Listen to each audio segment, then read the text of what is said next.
SV Math Teach back again, this time working with direct variation.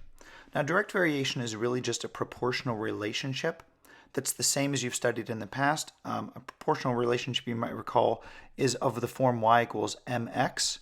Well, when we deal with this thing called direct variation, we literally just change the letter m to the letter k, and we write y equals kx. The k is really still just your slope, but we give it a special phrase. We call it the constant of variation. Okay?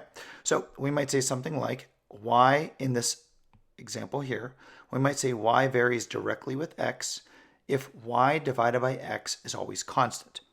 Think of a direct variation like babysitting money. If you don't work any hours babysitting, you don't get paid anything. But if you work 1 hour, you might get $10, 2 hours might get $20, and 5 hours might get $50, right? The constant of variation would be $10 an hour. That's all that really means. So let's go ahead and take a look at two examples about direct variation. First, it says, determine if the table represents a direct variation, okay? And if so, identify the constant of variation and the function rule. So the first thing that I'm going to do is remember that this has to be constant if we have a direct variation.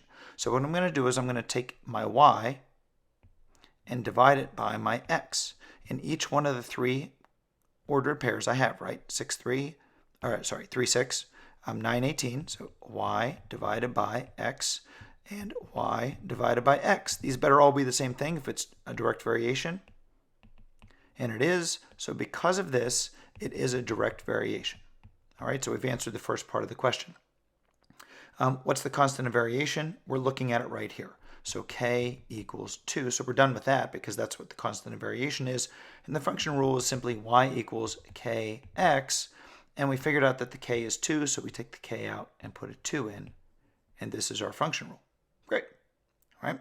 I suppose function rule you could write like f of x equals 2x also if you really wanted to be fancy about it. The second question says a direct variation function says that y equals 4 when x is negative 3. What's the function?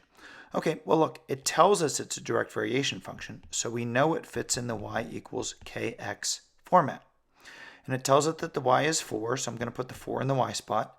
And it tells us that the x is negative 3, so I'm just going to put the negative 3 in the x spot. And because it's multiplied by k, I'm going to use parentheses.